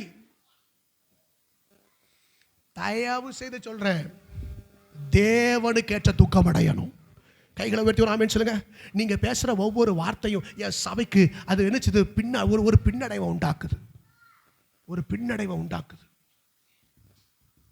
ஒருத்தர் சபைக்கு வர்றதை தடுக்குது, ஒருத்தர் ஜெபத்துக்கு வர்றதை தடுக்குது, ஒருத்தர் அதிகாலை ஜெபத்துக்கு வர்றதை தடுக்குது, ஒருத்தர் காணிக்கை கொடுக்கறத தடுக்குது, ஒருத்தர் சுவிசேஷ ஊழியத்துக்கு வர்றது தடுக்குது, ஒரு சிறு பிள்ளைகள் ஊழியத்தை தடுக்குது. தடுக்குது. அல்லேலூயா சொல்லுங்க. எத்தனை பேருக்கு புரியுது? தேவனுக்கு ஏற்ற துக்கம் அடையணும். ஐயோ, என் நிமித்தம் தேவ ராஜ்யம் கட்டப்படணும், என் நிமித்தம் தேவ ராஜ்யம் கட்டப்படணும். ஆமென், அல்லேலூயா. தேவனுக்கு ஏற்ற துக்கம் அடைந்ததுண்டே. லௌகீக துக்கம். லௌகீக துக்கம் அது என்னத்தை உண்டாக்குது? மரணத்தை உண்டா. சர்ச்சுக்கு வந்து உள்ள வந்துட்டு இருந்து நம்ம நோக்கம் எல்லாம் எதை பத்தி இருக்கக்கூடாது? உலகத்தை பத்தியே இருக்கக்கூடாது. நம்ம தொக்கப்படுறதுக்கு எதுக்கு? பக்கத்தில் உட்கார்ந்து இருக்கிறவங்க ஒரு பெரிய சங்கிலி போட்டிருக்காங்களே, நம்மளும் சீக்கிரம் ஒரு சங்கிலி என்ன செய்யணும்? பக்கத்து வீட்டுறவங்க 2 லட்சம் ரூபாய் சீட்டு போட்டிருக்காங்க, நம்மளும் எத்தனை லட்சம் ரூபாய் சீட்டு போடணும்? இதெல்லாம் தீர்க்க தரிசனம். யாரோ ஒருவருக்கு ஏதோ சீட்டு போன ஓடுதா கதை? எனக்கு தெரியாது. அல்லேலூயா. ஆசை போறான் எதில்? உலக பிரகாரமான கார். நம்ம ஒரு சீக்கிரம் வர கார் வாங்கணும், நம்ம ஒரு காரு சீக்கிரம் வாங்கணும். இந்த அவங்க வாங்கிட்டாங்க, இவங்க வாங்கிட்டாங்க, நம்மளும் வாங்கணும். லௌகீக துக்கம். லௌகீக துக்கம். அல்லேலூயா. நான் நன்மை அனுபவிக்கிறத, ஆசீர்வாதமா இருக்கிறத பத்தி பேசல. அது கர்த்தர் நமக்கு தருவார். ஆனா என் நோக்கமும் சிந்தையும் அதன் மேலேயே வைக்கக்கூடாது. அதுக்காக துக்கப்பட்டு நான் ஒடுங்கி போகக்கூடாது. அவங்களுக்கு மாதிரி எனக்கு இல்லையே, அவங்களுக்கு மாதிரி எனக்கு இல்லையே, அவங்கள மாதிரி எனக்கு இல்லையே. லௌகிக துக்கம் மரணத்தை உண்டாக்கும். நல்லா கவனிங்க. இந்த துக்கம் அதுக்கப்புறம் நமக்குள்ள எண்ணத்தை கொண்டு வரும் தெரியுமா? இந்த தேவனுக்கு ஏற்ற துக்கம். வாசிங்க அடுத்த வசனம் 11. 2 கொரிந்தியர் 7:11. வாசிங்க இந்த ஒரு வசனம் மட்டும். 2 கொரிந்தியர் 7. பாருங்கள், நீங்கள் தேவனுக்கு ஏற்ற துக்கம் அடைந்ததுண்டே. அப்ப தேவனுக்கு ஏற்ற துக்கம் நீங்க அடைஞ்சீங்கன்னா, ஐயோ நான் இப்படி செஞ்சுட்டேனே, நான் இப்படி நடந்திருக்க கூடாதே, ஐயோ அப்படி ஆண்டவரை துக்கப்படுத்திட்டேனே, பரிசுத்த ஆவியானவரை துக்கப்படுத்திட்டேனே அப்படின்னு சொல்லி நீங்க துக்கம் அடைந்ததுண்டால் உங்க இடத்துல அது எதை தெரியுமா கொண்டு வருமா? நல்ல பாருங்க, உங்களிடத்தில் இது என்ன கொண்டு வரா? கவனிங்க, நல்ல கவனிங்க. இந்த வசனம் ரொம்ப தேவையான ஆழமான வசனம். என்ன தெரியுமா? அது உங்களிடத்தில் எவ்வளவு அப்படின்னா, இனிமேல் என் ஒவ்வொரு அசைவிலையும் ஒவ்வொரு நடவடிக்கையில எப்படி இருப்பேன்? ரொம்ப எவ்வளவு ஜாக்கிரதை, ஜாக்கிரதை. நான் இப்படி பேசினா தப்பாயிருமோ? நான் இப்படி பார்த்தா தப்பாயிருமோ? நான் அந்த இடத்துக்கு போனா தப்பாயிருமோ? நான் இப்படி நடந்தா தப்பாயிருமோ அப்படின்னு எனக்குள்ள அது ஒரு என்ன கொண்டு வரும் தெரியுமா? ஒரு எச்சரிப்பு கொண்டு வரும், ஒரு கேர்ஃபுல் கொண்டு வரும். என்ன கொண்டு வரும்? ஐயோ நான் கவனமா இருக்கணும், கவனமா. எனக்குள்ள எவ்வளவு ஜாக்கிரதையும். எல்லாரும் சொல்லுங்க, கொஞ்சம் வாயை திறந்து சொல்லுங்க. எவ்வளவு ஜாக்கிரதை, எவ்வளவு ஜாக்கிரதை. ஆமென். நான் இப்படி சொன்னா அப்படி ஆயிடக்கூடாது, வேண்டாம், அதை சொல்லவே வேண்டாம், பேசவே வேண்டாம், வேண்டாம், நான் இப்படி நடந்திருக்க கூடாது. ரொம்ப ஜாக்கிரதை. Be careful. பக்கத்தில் கைப்பிடி சொல்லுங்க. Be careful, be careful, be careful. ஜாக்கிரதை, ஜாக்கிரதை. அது எனக்குள்ள உண்டாக்கும். எவ்வளவு ஜாக்கிரதையை உண்டாக்கும். ஏன் சில காரியங்களை தெரிஞ்சும் பேசாம இருக்கும்? ஏன் சில காரியங்களை தெரிஞ்சும் பேசாம இருக்கோம்? ஏன் ஏன் பேசல? தாவீது சொன்னார், நான் நலமானதையும் குறித்து பேசாமல். ஏன் பேசல? ஓய்,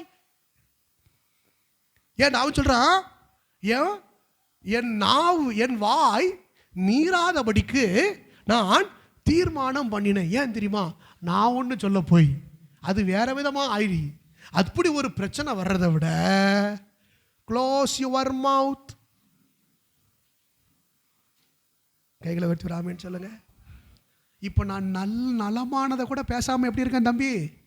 எப்படி இருக்கேன்? நலமானதை கூட பேசாம ரொம்ப ஜாக்கிரதையா இருக்கணும்டா பேசுறதுக்கு. ஆமென். நான் இப்படி ஒரு வார்த்தை சொன்னதுனாலெல்லாம் இவ்வளவு பெரிய பிரச்சனை வந்துட்டு, நான் இப்படி ஒரு சின்ன விஷயம் செஞ்சதுனாலெல்லாம் இவ்வளவு பெரிய பிரச்சனை வந்துட்டு, அதனால இனிமே நான் ரொம்ப கவனம். எவ்வளவு ஜாக்கிரதையையும். ஆமென் சொல்லுங்க, ஆமென் சொல்லுங்க. அதுக்கப்புறம் குற்றம் தீர எவ்வளவு நியாயம் சொல்லுதலையும். அப்படின்னா என் மேல 1000 நியாயம் இருக்கிற அளவுக்கு நான் நடந்துகிட்டு இருக்கேன். தாவீது சொல்றாரு பாத்தீங்களா, என் குற்றம் இல்லாமையிலே என் கைகளை கழுவுகிறேன். என் குற்றம் தீர்றதுக்கு 1000 நியாயம் சொல்லுதல் என் பக்கத்துல இருக்கு. அந்த அளவுக்கு ரொம்ப எச்சரிப்போடு நடந்து கொண்டிருக்கிறேன். அல்லேலூயா, அல்லேலூயா சொல்லுங்க. ஆமென், ஸ்தோத்திரம். ஆண்டவர் சொல்றாரு, ஆண்டவர் நியாயம் என் பேர்ல என்ன இருக்கணும்? என் பேர்ல என்ன இருக்கணும்? நியாயம் இருக்கணும். என் பேர்ல என்ன இருக்கணும்? அதுக்கு ஏத்த மாதிரி நான் என்ன செய்யணும்? நடந்துக்கணும், நடக்கணும். துன்மார்க்கருடைய ஆலோசனையில சொல்லுங்கள், துன்மார்க்கருடைய ஆலோசனையில, பாவிகளுடைய வழியிலேயே அடிக்காத. ஏன் வழியில் அடிக்கப்படாது? நீ பணமரத்து கீழே உட்கார்ந்து பாலை குடிச்சாலும் அது என்னதுதான்? ஏன் அந்த துன்மார்க்கன் நடந்து போகிற அந்த வழியில கூட நீ செஞ்சிடாத. அப்படினே சேஃப், ரொம்ப சேஃபாரு, ரொம்ப சேஃபாரு. நீ அந்த பக்கமே போகலன்னு சொல்லணும். கைகளை உயர்த்தி, கைகளை உயர்த்தி. நீ அந்த பக்கம் போகவே இல்லை, நீ அந்த பக்கமே இல்லை. கைகளை உயர்த்தி ஒரு ஆமென் சொல்லுங்க. உங்க மேல என்ன இருக்கணும்? ஒரு நியாயம் இருக்கணும், ஒரு நியாயம் இருக்கணும். ஆமென். ஏங்க, இந்த சண்டை போடும்போது வார்த்தை கொட்டுறீங்க பார்த்தீங்களா? சில நேரத்தில் அப்படித்தானே, அதுக்கு ஒரு அடையாளம் கீழே குடிஞ்சு மண் அள்ளி விடுது. நீ விளங்குவியா தொலங்குவியா? வார்த்தை அள்ளி விடுறமா இல்லையா? சொல்லுங்க, வார்த்தை அள்ளி விடுறமா இல்லையா? கணவர் மாரே கொஞ்சம் சொல்லுங்க, மனைவி கிட்ட நம்ம விடுவோமா? விடுவோமா? இப்போ தானே தாத்தாவிலிருந்து அவங்க குடும்பத்திலிருந்து 7 தலைமுறை நம்ம இழுப்போம். ஒரு அல்லேலூயா சொல்லுங்க. அள்ளி விடுதமா இல்லையா? அட் த சேம் டைம் அவங்க என்னன்னாலும் பேசிட்டு போட்டோம், நாம் பேசவே இல்லை அப்படின்னா என்ன அர்த்தம்? நீங்க என்ன தெரியுமா சொல்லலாம்? நான் ஒரு வார்த்தை கூட பேசல. உங்க பேர்ல என்ன இருக்கு? இப்போ நியாயம் இருக்கு. உங்க பேர்ல என்ன இருக்கு? நியாயம் இருக்கு. நான் பேசவே இல்லை அப்படின்னு நீங்க சொல்லலாம். ஆனா நீங்களும் பேசிட்டீங்கன்னா சொல்ல முடியாது. இப்ப கர்த்தர் சொல்லாரு, உன் குற்றம் தீர எவ்வளவு நியாயம் சொல்லுதலையும். அப்படின்னா இனிமேல் கர்த்தர் சொல்றாரு, நீ பொறுத்து போ, உன் மேல நியாயம் வரட்டும். இயேசு கிறிஸ்துவை எவ்வளவோ துன்பப்படுத்தினாங்க, எவ்வளவோ காயப்படுத்தினாங்க, எவ்வளவோ அடிச்சாங்க, எவ்வளவோ வேதனைப்படுத்தினாங்க. ஆனா பைபிள் சொல்லுகிறது, இயேசுவோ பேசாமல் இருந்தார். ஆமென். அவர் நியாயம், அவருக்கு நியாயம் இருந்துச்சு. ஆனா நியாயம் கிடைக்கிற வரையில அவர் அமைதலா இருந்தார். கைகளை உயர்த்தி, கைகளை உயர்த்தி ஒரு ஆமென் சொல்லுங்க. நான் சொல்றது எத்தனை பேருக்கு புரியுது? நல்லா புரிஞ்சவங்களாம், உண்மையா புரிஞ்சவங்க மட்டும் கைகளை உயர்த்தி ஒரு அல்லேலூயா சொல்லுங்க. உன் மேல ஒரு என்ன இருக்கணும்? நியாயம். உனக்கு ஒரு துக்கம் இப்படி வரட்டும், இப்படி வரட்டும். இதுக்கு முன்னாள் அப்படி நடந்துட்டேன், ஆனா இப்போ நான் நடக்க மாட்டேன். இப்போ என் மேல நியாயம் இருக்கிற மாதிரி நடந்துக்கிடுவேன். அதுக்கு ரொம்ப கவனமா இருப்பேன். ஒரு ஆள்கிட்ட பேசாதன்னா என்ன தப்புன்னு கேட்கக்கூடாது, பேசினா என்ன தப்புன்னு கேட்கக்கூடாது, பேசக்கூடாது. ஏன்? நான் கரெக்டாக நடந்துக்கிட்டேன், இனிமேல் நீங்கள் என்ன கம்ப்ளைண்ட் பண்ண முடியாது. நீங்கள் சொன்னீங்க, நான் பேசலை. இனிமேல் நீ அங்கே போகாத, போகலை, நான் போகாமல் இருந்துட்டேன். இதுக்கப்புறம் வந்து நீ ஏன் போனேன்னு என்ன வந்து என்ன செய்ய முடியாது, கேட்க முடியாது. ஏன்னா நீங்கள் சொன்னீங்க, நான் என்ன செய்யலை, போகலை. இன்னார் கூட சேராத. ஹலோ, தம்பி மாரே, இன்னார் கூட சேராத அப்படின்னு என்ன செய்யணும்? அப்புறம் சேர்ந்துட்டு நான் அந்த கடைக்கு போகல, நான் அந்த பீடி போய் வாங்கலை, நான் அங்கே போய் டாஸ்மாக் பக்கத்தில் போகலன்னு சொல்லக்கூடாது. நீ சேராமையே நான் போவே இல்லைன்னு சொல்லணும். கைகளை வச்சு ஒரு ஆமீன் சொல்லுங்க, அல்லேலூயா சொல்லுங்க. குற்றம் சீர நியாயம் சொல்லுதல். அப்போ எனக்கு தேவனுக்கு ஏற்ற துக்கம் எனக்கு என்ன உண்டாக்குது? எனக்குள்ள ஒரு எச்சரிப்பை உண்டாக்குது, எனக்கு ஒரு கவனத்தை உண்டாக்குது. என்ன, நான் எவ்வளவு ஜாக்கிரதையா நடக்கணும், நான் எவ்வளவு குற்றம் தீர நியாயம் சொல்லுதல் வரணும். அதுக்கப்புறம் எவ்வளவு வெறுப்பு, வெறுப்பு. ஆமென் சொல்லுங்க. வேண்டாம்னா வேண்டாம். வெறுப்புங்கிற வார்த்தைக்கு எப்படி சொல்லணும் சொல்லுங்க?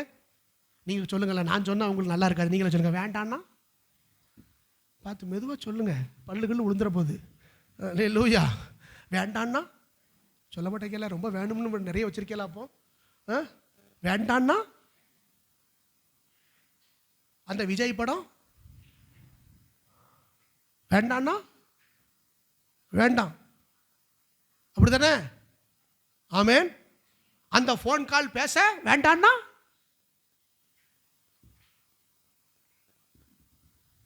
வேண்டான்னா கொஞ்சம் சொல்லுங்களேன், முடிக்க போறேன். கொஞ்சம் முடிக்க. முக்கியமான வசனம், முக்கியமான வசனங்க. ஏன் எனக்குள்ள அது வெறுப்பை கொண்டு வந்துட்டு வேண்டாம், இனிமேல் என்ன ஆனாலும் பரவாயில்ல, அந்த பக்கம் தலை வச்சு நினைச்ச மாட்டேன், படுக்க மாட்டேன். அந்த பக்கம் தலை வச்சு நான் ப்ராக்டிக்கலாக பேசுகிறேன், சரியா? அது என்ன ஆனாலும் பரவாயில்ல, எவ்வளோ ஆனாலும் பரவாயில்ல, இனிமே அந்த பக்கம் அவ்வளோ வெறுப்பு எனக்கு அது மேலே வேண்டாம். இது எனக்கு வேண்டாம். இது என்னை காயப்படுத்துமானா, இது என்னை கரப்படுத்துமானா, இது என்ன பரிசுத்தத்தை கெடுக்குமானா, எனக்கு இனிமே அந்த காரியம் வேண்டாம். அது மேலே அவ்வளவு வெறுப்பு எனக்கு. ஆமென் சொல்லுங்களேன், அல்லேலூயா சொல்லுங்க. ஆமென். கர்த்தர் நல்லவர். அவ்வளவு வெறுப்பு, எவ்வளவு வெறுப்பையும், அதுக்கப்புறம் எவ்வளவு பயத்தையும். பயம், எனக்குள்ள கர்த்தருக்கு பயப்படுகிற பயம். ஆமென். எவ்வளவு பயத்தையும், எவ்வளவு ஆவலையும். அப்படின்னா ஆண்டவரை தேடுறதுக்கு உண்டான ஆவல். இந்த தேவனுக்கு ஏற்ற துக்கம் கர்த்தரை தேடுவதற்கு உண்டான ஆவலை பெருக பண்ணும். எவ்வளவு ஆவலையும், அதுக்கப்புறம் பக்தி வைராக்கியத்தை உண்டாக்கும். தேவனுக்கு ஏற்ற துக்கம் என்ன செய்யும்? பக்தி வைராக்கியத்தை எனக்கு உண்டாக்கும். ஆமென் சொல்லுங்க. கர்த்தரை தேடுவதில், கர்த்தருக்காக பரிசுத்தமா வாழ்வதில், கர்த்தருடைய சத்தியத்தில் நிலைநிற்பதில், கர்த்தருடைய ஊழியத்துக்காக என் உயிரே போனாலும் நான் கர்த்தருடைய ஊழியத்தில் நிற்பேன்னு சொல்லுகிற ஒரு வைராக்கியம். அவ்வளவு பக்தி வைராக்கியம். இன்னைக்கு என்ன கொண்டு போடட்டும் அப்படின்னு கொண்டு போட்டா நான் ரெடி. அவர் என்னை கொன்று போட்டாலும் அவர் மேல் அவ்வளவு பக்தி வைராக்கியம், அவ்வளவு பக்தி வைராக்கியம். ஆமென் சொல்லுங்க. பக்தி வைராக்கியத்தையும் எவ்வளவு கண்டிப்பு தெரியுமா? ஏன் கண்டிக்கிறோம்? ஏன் கண்டிக்கிறோம்? ஏன் கண்டிக்கிறோம்? ஏன் நீ கர்த்தரை துக்கப்படுத்திடக்கூடாது, கர்த்தரை விட்டு விலகிடக்கூடாது, உபதேசத்தை விட்டு விலகிடக்கூடாது, உன் தரிசனத்தை விட்டு விலகிடக்கூடாது. அதுதான் கண்டிப்பை உண்டாக்குது. கண்டிப்பு இல்லாத இடத்துல தேவனுக்கேற்ற வளர்ச்சி வராது. ஆமென் சொல்லுங்க. கண்டிப்பு இருக்கிற இடத்துல தான் கர்த்தருக்கேற்ற வளர்ச்சி உண்டாகும். கர்த்தர் சொல்றாரு, எவ்வளவு கண்டிப்பையும் உண்டாக்கிற்று. இந்த காரியத்திலே நீங்கள் எல்லா விதத்திலும் உங்களை சுத்தவான்கள் என்று விளங்க பண்ணினீர்கள். கைகளை உயர்த்தி ஒரு ஆமென் சொல்லுங்க. அப்போ நான் தேவனுக்கேற்ற துக்கம் அடையணும், தேவனுக்கேற்ற துக்கம் அடையணும். ஒன்று தெரியுமா? ஒவ்வொரு அசைவையும் கர்த்தர் கவனிக்கிறார். காயின் வந்தான். காயின் வந்த உடனே ஆண்டவர் பார்த்து கேட்டார், ஏன் உன் முகநாடி வேறுபட்டு இருக்கு? பார்த்து என்ன கேட்டாரு? என்ன கேட்டாரு? பக்கத்தில் கை வச்சு கேளுங்க, ஏன் உங்க முகநாடி வேறுபடலை, வேறுபட்டு இருக்கு? ஏதோ ஒன்று கேளுங்க. தயவு செய்து குற்றப்படுத்துறதுக்கு இல்லை, வசனம் புரியுறதுக்காக, சரியா? அப்படின்னா என்ன அர்த்தம்? என்ன அர்த்தம்? காயின் முகத்தை பார்த்த உடனேயே ஆண்டவருக்கு தெரிஞ்சிட்டு, என்ன தெரிஞ்சிட்டு? இவன் பார்ட்டி யார் மேலேயோ பொறாமப்பட்டு கோபத்தோட எரிச்சலோட வருகிறான். அல்லேலூயா. அப்படின்னா நல்லா கவனிங்க. அப்போ நம்முடைய ஒவ்வொரு முகநாடியையும் ஒவ்வொரு அசைவையும் தேவன் என்ன பண்றாரு? கவனிக்கிறாரு, கவனிக்கிறாரு. இப்ப நீங்க வசனத்தை எப்படி கேட்கிறீங்கங்கதையும் கவனிக்கிறாரு. சந்தோஷமா கேட்கிறீங்களா, துக்கமா கேட்கிறீங்களா? வசனம் சொல்லுமே கவனிக்காரு. கவனிக்காரு, ஒவ்வொரு அசைவையும் கவனிக்கிறார். நான் ஒன்று சொல்லுமா, உங்களை ஒன்று சின்ன சின்ன சின்ன சின்ன ஒரு சின்ன ரியாக்ஷனையும் கர்த்தர் கவனிக்கிறார். நீங்க சொல்லணும், ஆண்டவரே நான் அப்படி இருக்கக்கூடாது, உமக்கு முன்பாக திறந்த புத்தகமா இருக்க விரும்புகிறேன் என் இருதயம். ஆமென். நான் சொல்றேன், அப்போ நீங்க சர்ச் முடிஞ்சு போகும்போது கை கொடுக்காம மூஞ்ச திருப்பிட்டு போறேல, கர்த்தருக்கு சந்தோஷமா இருக்குமா? சர்ச்சுக்கு வந்து என்ன பிரயோஜனம்? கர்த்தர் அதை பார்த்து அல்லேலூயா, என் சகோதரி வந்துட்டா, என் பிள்ளை வந்துட்டா, நல்லா துதிச்சுட்டா, அம்புட்டு நிறையவா எனக்கு கொடுத்துட்டா, நிறையவா எனக்கு தந்துட்டான், அதனால அல்லேலூயா நான் ஆசீர்வதிக்கிறோம்னு சொல்லுவாரா? மூஞ்ச தூக்கிட்டு போது பாரு. பக்கத்தில் கை பிடிச்சவங்க நம்மள இல்லை.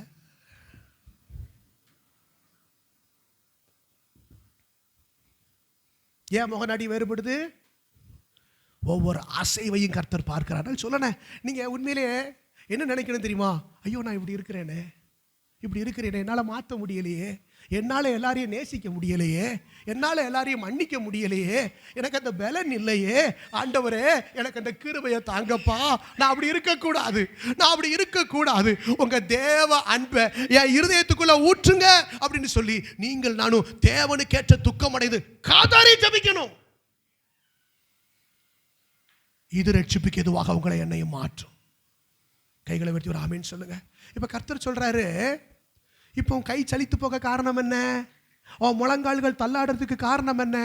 உன் அக்கிரமத்தினால வருகிற துக்கம்.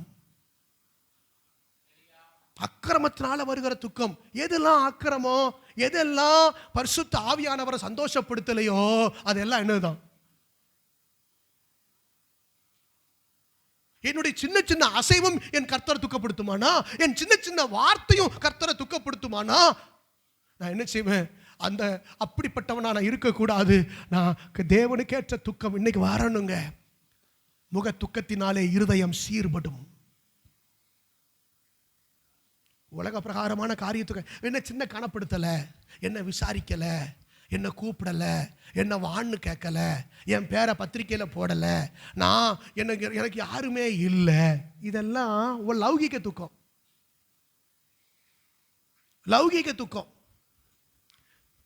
நான் செய்யணுங்க, நான் ஒரு ஸ்டெப் இறங்கணுங்க, நான் என்ன தாழ்த்தணுங்க, நான் என்ன நேசிக்காதவனை நேசிக்கணும், என்ன குற்றப்படுத்துகிறவனுக்காக நான் ஜெபம் பண்ணணும், எனக்கு தீமை செய்தவனுக்கு நான் நன்மை செய்யணும். இப்படிப்பட்ட ஒரு இருதயம் உள்ளவர்களாக மாற வேண்டும் என்று கர்த்தர் நம்மிடத்தில் எதிர்பார்க்கிறார். எத்தனை பேர் ஆமென் சொல்றீங்க? முடிவு வருகிறது. உன் கை சலிச்சு பெற வேண்டாம், உன் முழங்கால்கள் தள்ளாடிட வேண்டாம். கர்த்தர் முன்பே சொல்லுகிறார், இப்படி ஒரு காலம் வரும், தப்புவிக்கிறவர்கள் தப்புவித்துக் கொள்ளுவார்கள். கர்த்தர் இன்னைக்கு பேசுறார். எத்தனை பேருக்கு புரிஞ்சது? ஒரு ஆழமான சத்தியங்க. ஒருவேளை இது புரியாம இருக்கலாம், கண்டிப்பா யூடியூப்ல அப்லோட் ஆகும், நீங்க திரும்ப கேட்கணும். கர்த்தர் உங்களோடு பேசுவார். எத்தனை பேர் ஆண்டவரோடு பேசினாருன்னு சொல்றீங்க? ஹல்லேலூயா. நமக்கு தேவனுக்கேற்ற துக்கம் இருக்கணும், தேவனுக்கேற்ற துக்கம் இருக்கணும். அப்படியே கண்களை மூடி ஜெபிக்கலாம். ஹல்லேலூயா.